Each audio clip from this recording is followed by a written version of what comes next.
Dead zone is defined as the largest change of input quantity for which there is no output of the instrument. অর্থাৎ যখন আপনি অনেক বড় কোনো change করবেন, অর্থাৎ যেটা আমি বললাম যে ডেড টাইম, আমার যখন চেঞ্জ হয় তখন যে টাইমটা সেটা ডেড টাইম, তাহলে এখন ওই ডেড টাইমটাও বাড়ে বা ওইটা কিন্তু একটা জোনের মধ্যে, অর্থাৎ আমাদের যে আমরা যে লাইফে আসি বা বেঁচে আছি এটা কিন্তু একটা টাইম জোন আমরা সেট করি। লাইক ধরেন 2টা বাজে, এটা একটা টাইম জোন, বা আজকে শুক্রবার, এটা একটা টাইম জোন।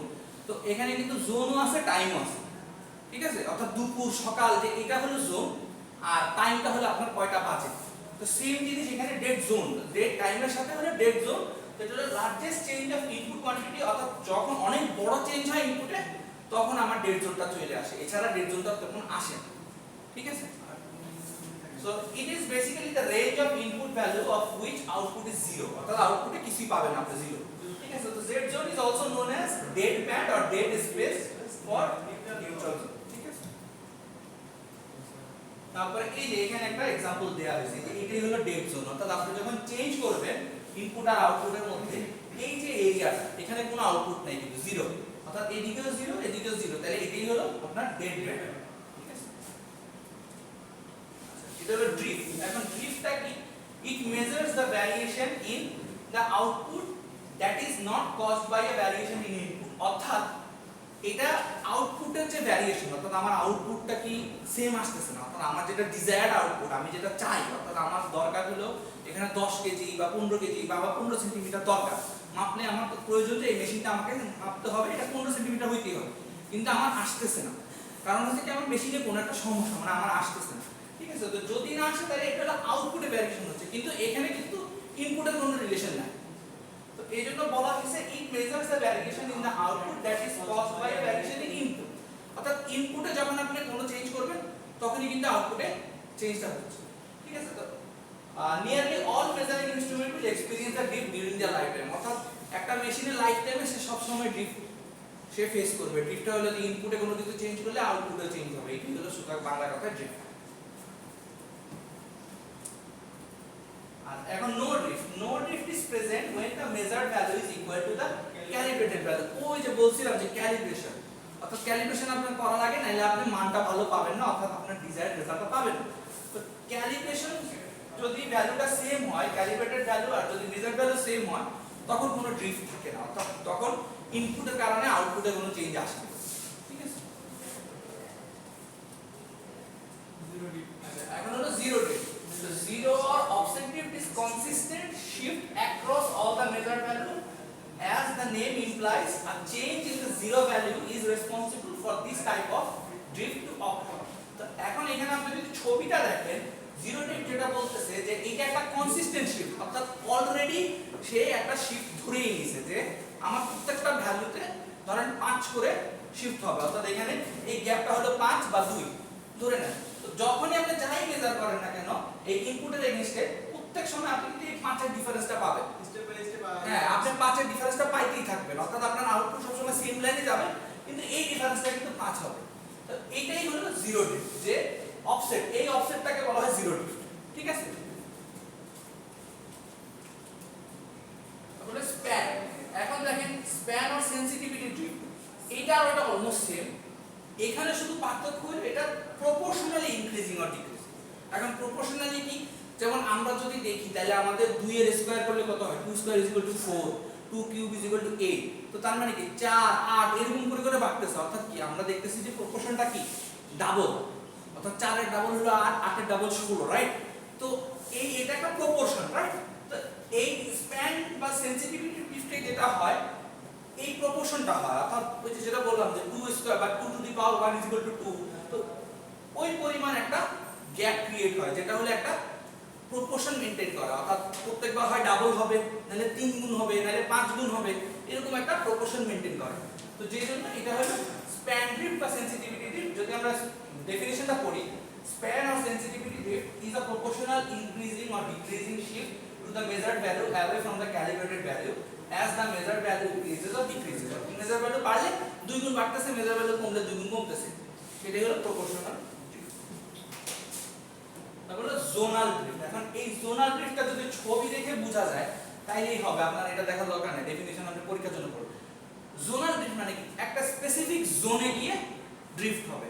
অর্থাৎ সকালবেলা থেকে আপনি কাজ করতেছেন, কোনো চেঞ্জ হয় নাই, সাডেনলি আমাদের যে প্রবলেমগুলো হয়েছিল লিনিয়ারিটির কারণে বা আমরা যেটা দেখছি যে কি কি কারণে হইতে পারে, ধরেন টেম্পারেচার বেড়ে গেছে বা আপনি মিসহ্যান্ডেল করে ফেলছেন, মেশিনটা হাত থেকে পড়ে গেছে কিন্তু আপনি চেক করেন নাই বা খেয়াল করেন নাই, তখন হয়েছে কি সকাল থেকে ভালো কাজ করতেছে কিন্তু যে দুপুরবেলা যখন আবার আপনি লাঞ্চের পরে এসে কাজ শুরু করছেন তখন আমরা দেখলেন যে ভ্যালুগুলো এরকম একটা জোনে চলে গেছে। ঠিক আছে, জোনে চলে গেছে, আবার কতক্ষণ পরে কিন্তু ঠিক হয়ে গেছে। আমরা যেটা বলি যে মেশিনের পেট খারাপ হয়েছে, ঠিক আছে, আমরা বলি না বাংলা, আমরা তো মেশিনে যখন কাজ করে বলি মেশিনের পেট খারাপ হয়েছে, মানে সকালে ভালো চললো দুপুরবেলা ঠিক চলে না, আবার বিকালবেলা ঠিক হয়ে গেছে।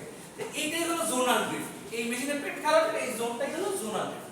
ঠিক আছে, অর্থাৎ ক্যালিব্রেটেড ভ্যালু আর হলো আপনার যে ইনপুট ভ্যালু ওইখানে যে চেঞ্জটা হয় এটা শুধু একটা জোনে হয়। ঠিক আছে, যেমন দেখেন zonal drift occurs when only a particular span or measured values is shifted away from the calibrated value, all other measured values remain unaffected। অর্থাৎ বাকি সব ভ্যালু ঠিক আছে, সকালেও কাজ করছে ঠিক ছিল, বিকালেও কাজ করছে ঠিক ছিল, শুধু দুপুরে একটু প্রবলেম হয়েছে, মানে দুপুরে আমরা zonal drift হয়েছে।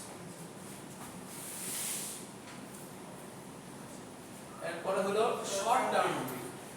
ঠিক আছে, short term drift হলো it is a temporary effect on measured value caused by flexible factors such as thermal expansion। এখন thermal expansion কি, যেটা বললাম যে টেম্পারেচারের কারণে, অতিরিক্ত গরমের কারণে যখন কোনো কিছুর উইডথ বা লেন্থ বেড়ে যায়, থার্মাল এক্সপেনশন। ঠিক আছে, তারপর হলো ধরেন এনভায়রনমেন্টাল ইন্টারফেস। এখন এনভায়রনমেন্টাল ইন্টারফেস অনেক ম্যাটার করে। যেমন আপনি যদি খেয়াল করেন ওষুধের কোনো ফ্যাক্টরিতে যারা কাজ করেন বা ওষুধ ফ্যাক্টরিতে আপনি দেখবেন যে ওখানে মেশিনারিজ বা পাওয়ার প্ল্যান্টে যখন কাজ করবেন, পাওয়ার প্ল্যান্টে দেখবেন যে ওখানে একটা এসি রুম থাকে, অর্থাৎ আপনার ওই চুল্লির পাশে ওখানে এসি রুম থাকে। কারণ কি, কারণ ওখানে মেশিনগুলোকে ঠান্ডা রাখতে হবে, নাইলে কিন্তু ওখানে প্রবলেম হবে। তো ওইটাই হলো ধরেন এনভায়রনমেন্টাল ইন্টারফেস। অর্থাৎ আমার এখানে মেশিনগুলোকে ভালো রাখতে হলে এই রুমের টেম্পারেচার বা এই জায়গার টেম্পারেচার আমাকে কন্ট্রোলে রাখতে হবে।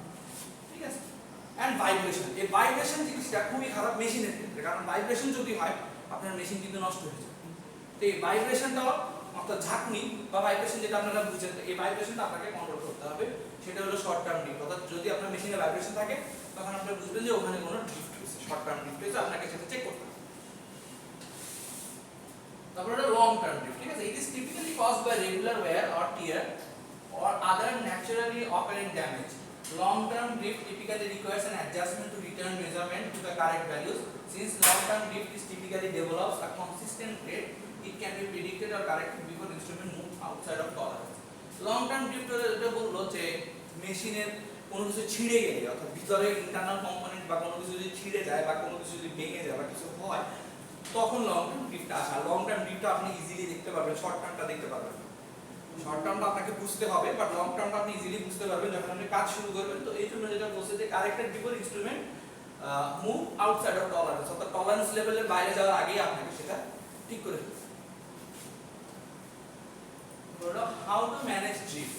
ঠিক আছে, use equipment only for its intended purpose. এই ড্রিফট ম্যানেজ করার জন্য ইনস্ট্রুমেন্ট আছে। যদি আপনার মনে হয় যে আপনার এই ড্রিফটের ইনস্ট্রুমেন্ট ছাড়া ঠিক করতে আপনি পারবেন না, তখন আপনাকে সেই ইনস্ট্রুমেন্টটা ব্যবহার করতে হবে। এছাড়া আপনি যদি পারেন, অর্থাৎ ক্যালিব্রেশন করে বা আপনি যদি একটু চেক করে ঠিক করতে পারেন তাহলে বেটার, আর না পারলে আপনাকে মেশিন দিয়ে চেক করতে হবে। ঠিক আছে, তো if it's not a prescribed use for a piece of equipment, don't do it. অর্থাৎ ওই মেশিনে যখন আপনি কোনো মেশিনারি কিনবেন বা কিছু করবেন তখন কিন্তু একটা ম্যানুয়াল দেয়। ওই ম্যানুয়ালে কিন্তু লেখা থাকে যে এটা কি কি কাজ করবে বা কোথায় কাজ করবে, কেন, কিভাবে। তো ওইখানে এটা লেখা আছে যে ওইটাতে প্রেসক্রাইব করা থাকবে। যদি ওই মেশিনে বলা থাকে যে আপনাকে এটা ইউজ করতে পারবেন, এই মানে ড্রিফটের মেশিনটা ইউজ করতে পারবেন, তাইলেই করবেন, নাইলে করবেন না। সিস্টেমটা সবই ম্যানুয়ালি ভাবে দেওয়া। হ্যাঁ, so we have seen everything from employees eating lunch on a surface plate to someone using a caliper pray open a container. Precision instruments।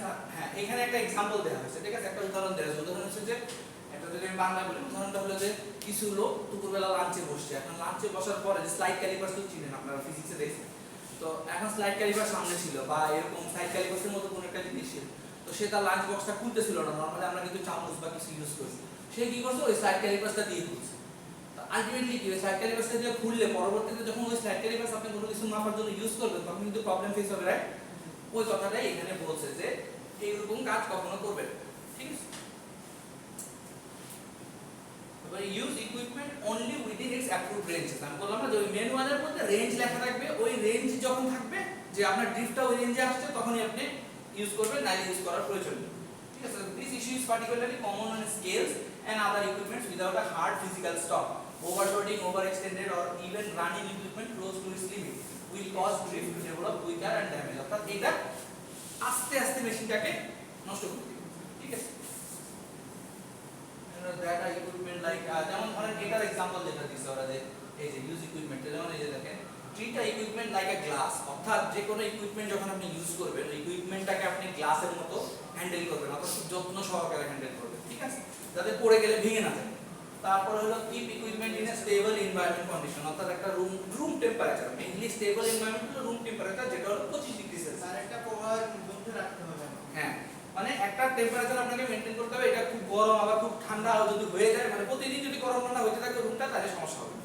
তো আপনাকে একটা রুম টেম্পারেচার রুমের মধ্যে রাখতে হবে। প্র্যাকটিস রেগুলার প্রিভেন্টিভ মেইনটেনেন্স, এটা প্রতিদিন আপনি ওটা মেশিনটাকে পরিষ্কার করবেন, প্রতিদিন চেক করবেন, সকালবেলা একবার বিকালবেলা একবার, এটা হলো প্রিভেন্টিভ মেইনটেনেন্স, ঠিক আছে? তো এই ছিল আজকে লেকচার 2। এখন কোনো কোশ্চেন আছে কিনা কারো বলেন? কোনো কোশ্চেন আছে? স্যার বায়াসটা সম্পর্কিত আসলে সম্পূর্ণ একটু আচ্ছা, বায়াসটা বুঝে দিতে হবে। একটু এক্সপ্লেইন করে দিলে ভালো হতো। এটা তো স্যার হ্যাঁ, বায়াস বায়াস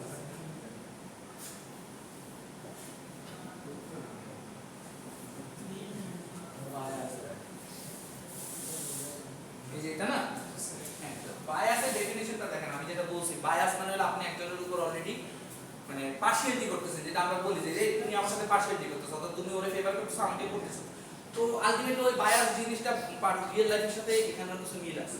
যেমন দেখেন, bias is a consistent one sided tendency. দেখছেন, বললাম না যে একজনের প্রতি টেন্ডেন্সি থাকে, one sided tendency of your measurement. মানে কিছু কিছু ইঞ্জিনিয়ার থাকে, আপনি দেখবেন যে এরা নতুন কোনো জিনিস শিখতে চায় না, বা নতুন কোনো মেশিন আসলে ওটাকে সহজে নিতে চায়।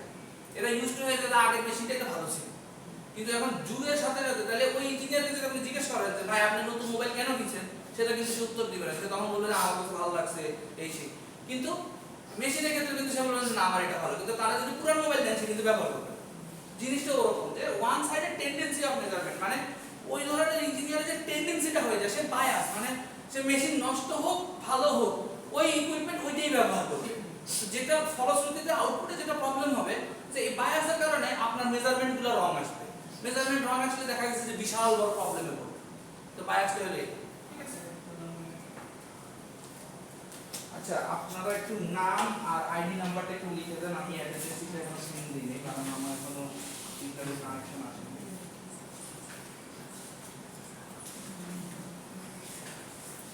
নাম আর আইডি নাম্বারটা লিখে দেন।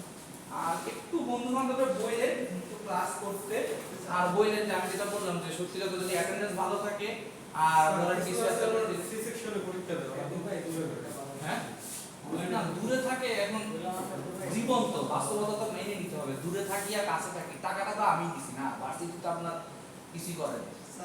টাকাটা তো আপনি নিজের পকেটে দিতেছেন। ধরেন আপনি একটা যখন জিনিস কিনেন, কেনার সময় তো ভালোই দামাদামি করেন। উদাহরণস্বরূপ এই শার্টটা যখন কিনছে আমি নিচে দামাদামি করছি, ঠিক আছে না? তো দামাদামি করছি কেন করছি? কারণ টাকাটা আমার পকেট থেকে যাইতেছে। তো ডেফিনেটলি ওই দোকানদার তো দোকানদারও কিন্তু দামাদামি করছে। কেন করছে? কারণ সেও তার লাভের কথা চিন্তা করছে। এখন যে ভর্তি হয়েছে শুধু ডিগ্রির জন্য ধরেন ভর্তি হলো, তাহলে সমস্যাটা কি হবে জানেন? ডিগ্রির জন্য ভর্তি হলে যেটা প্রবলেম হবে সেটা